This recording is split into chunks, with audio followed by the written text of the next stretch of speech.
high tibial osteotomy.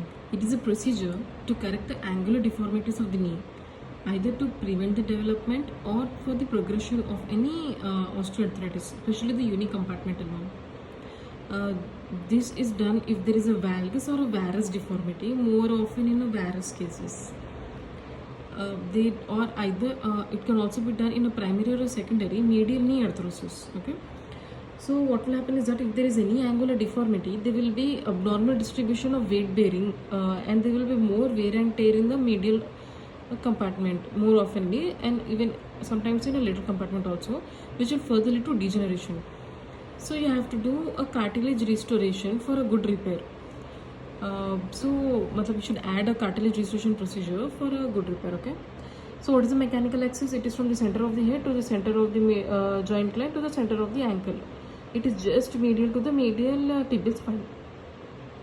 What are the patients in which you do? If it is less than 50 to 60-year-old active, non-obese, who is having pain and disability which is affecting his daily life routines, and mostly if there is a single medial compartment knee affected in my nice compliant patient, and in someone who is having some 5 to 15 degrees of varus knee and less than 1 centimeter of a lateral tibial thrust. It is contraindicated in any kind of inflammatory arthritis in an obese patient of more than 35 years, a flexion contracture of more than 15 degrees, knee flexion when it is less than 90 degrees, if there is any patellofemoral arthritis, any ligament instability or any varus thrust during the gait cycle, and there is a severe osteoarthritis with LBAC grade of more than 3. More than 3 means there is a tibial attrition of more than 5 mm. So there are two things which will happen. Either there is a valgus producing osteotomy or a varus producing osteotomy. Valgus producing osteotomy is done in patients. First you will give medial unloader brace. Okay, if they're nicely helping it, then you will do this valgus osteotomy. That is, it will maintain the joint line in perpendicular to the medial axis of the leg. A varus knee with a medial compartment degeneration, and in someone who has overcorrected anatomical axis of 5 to 10 degrees of valgus.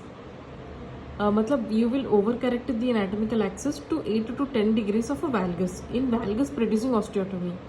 This is contraindicated in someone who have any lateral problems like narrow compartment, or lateral meniscus is not there, or lateral tibial subluxation is there more than 1 centimeter, or varus deformity of more than 10 degrees. Okay. In varus producing tibial osteotomy, this is a distal femur osteotomy. Here you have same thing, you have to maintain the joint line nicely. This is done when deformity is less than 12 degrees or any oblique deformity. Here you have contraindication like who is having medial problems, medial meniscus problem, medial compartmental arthritis, or any soft tissue reconstructive surgery. Tibial or high tibial osteotomy are of 3 types. Either we do a lateral closing, medial opening, or any focal dome osteotomy. Focal dome osteotomy dome is located at a cora. There will be concavity proximally. This will correct the alignment with the least translation of the bony ends, and there is very minimal shortening of the leg. Next thing is medial opening wedge technique. That is, medially you will cut open. Medial open wedge will be at the medial side. You have to maintain the posterior slope here.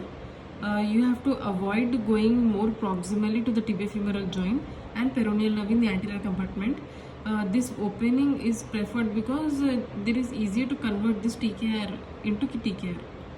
Lateral closing is done by anterior lateral approach through open reduction internal fixation, and then you have to do the plating, or you have to fix it. This has more inherent stability, faster rehabilitation, and weight bearing will be started sooner. There is no need of putting a bone graft here. What is the principle of high tibial osteotomy? There is a valgalizing osteotomy. Abduct the lower leg, moves the foot to floor reaction force laterally, reduce the load on the medial compartment. The Fujisawa point is at 62% of medial lateral width.